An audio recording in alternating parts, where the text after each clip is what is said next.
Le 12 juin, Jésus dit : Si beaucoup lisaient ce que je te dicte, ils trouveraient quelques-unes des expressions un peu fortes, presque impossibles à leurs yeux humains.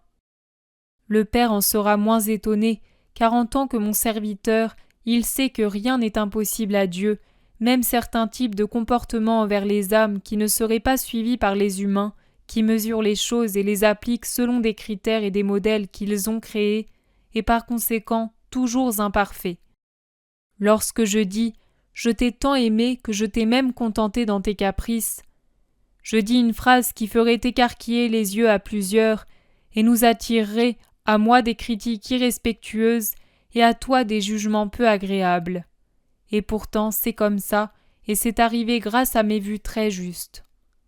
Quand je t'ai voulu pour moi, pauvre Maria, tu étais si humaine. Et l'humanité qui t'avait entourée était encore plus humaine que toi et t'avait toujours tant alourdi que tu étais vraiment une petite sauvage. Si je t'avais demandé alors ce que je t'ai demandé par la suite, et surtout ce que je veux de toi maintenant, d'heure en heure, tu aurais fui, effrayé. Mais Jésus ne fait jamais peur. Avec ses chers enfants, Jésus est un Père d'une tendresse parfaite, d'une tendresse divine, car si Jésus fut homme et qu'il connut les sentiments de l'homme, il a toujours été et il est Dieu, et il atteint donc la perfection de Dieu dans les sentiments. Alors pour te rapprocher de moi et pour que tu t'approches sans crainte et avec toujours plus d'amour, j'ai suivi la même règle que suivent souvent les humains pour gagner les enfants revêches. Je t'ai offert et donné tout ce que tu désirais. Parfois c'était des bagatelles, d'autres fois des choses importantes. Eh bien, ton Jésus te les a donnés. Des fois, tu rêvais les yeux ouverts et tu tenais ton rêve pour certain. Une personne humaine t'aurait démenti en te faisant passer pour folle ou menteuse. Moi, Dieu, j'ai transformé tes rêves en certitude pour ne pas t'humilier aux yeux du monde. De cette façon, j'ai obtenu que tu t'attaches à moi au point de devenir ce que tu es maintenant, une chose perdue en moi, inséparable de moi. Toi, être fini et imparfait, tu n'existes plus avec tes limitations et imperfections humaines, parce que tu es absorbé et tu t'es toi-même laissé absorber par moi.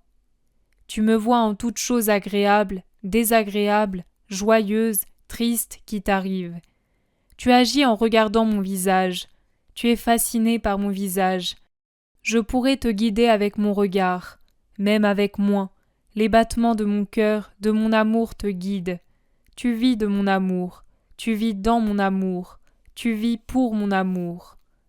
Quand tu éprouves une joie, tu cours vers moi en riant pour me dire merci. Quand tu as besoin de quelque chose, tu tends la main en le demandant. Quand tu as de la peine, tu viens pleurer sur mon cœur. Tu es tellement convaincu que je suis ton tout, que tu prends des décisions et tu te permets des choses qui pourraient paraître imprudence et folie aux yeux humains qui manquent de perspicacité. Mais toi, tu sais que je suis ton tout, un tout Dieu qui peut tout, et tu me fais confiance. C'est justement cette confiance absolue qui me pousse à accomplir continuellement pour toi de petits miracles, parce que c'est la confiance de celui qui m'aime qui ouvre mon cœur de Dieu pour en faire descendre des torrents de grâce. Tu es à moi parce que j'ai su te prendre, parce que j'ai su faire de ta pauvre humanité avilie un chef-d'œuvre de la miséricorde. Tu es à moi, ma petite à moi. Tu étais à tant d'autres choses, tu vivais pour les soucis humains. Tu souffrais, tu mourrais dans la chair et dans l'âme, parce que tu es une âme que le monde ne peut combler, et tu ne savais pas trouver la voie. Maintenant tu es à moi, seulement à moi. Tu m'as, moi, ton Dieu et ton époux, ton Jésus. Quand une âme arrive à être ainsi totalement à moi, l'amour lui tient lieu de lois et de commandements, divins l'une et les autres, mais qui font encore sentir leur présence. Ils sont comme le harnais de votre animalité pour qu'elle ne se cabre pas et ne tombe pas dans les précipices. Mais l'amour n'a pas de poids.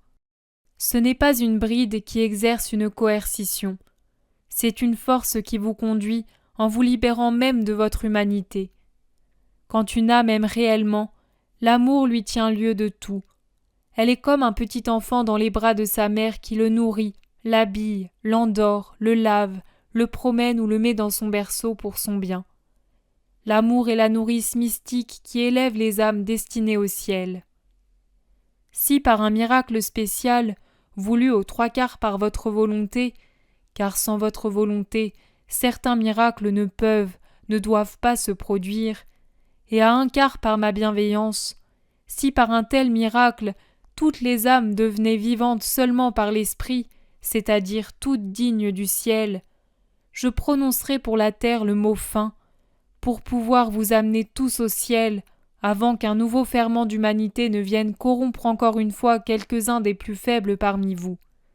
Mais malheureusement, cela n'arrivera jamais. Au contraire, la spiritualité et l'amour meurent sur terre de plus en plus. C'est pour cela que les âmes qui savent vivre dans la spiritualité et l'amour doivent toucher au sommet de l'esprit, de la charité et du sacrifice, parce que le sacrifice n'est jamais absent de cette trinité de choses nécessaires pour être mes vrais disciples, et faire réparation pour les autres qui ont rendu stérile leur esprit et leur amour dans leur cœur.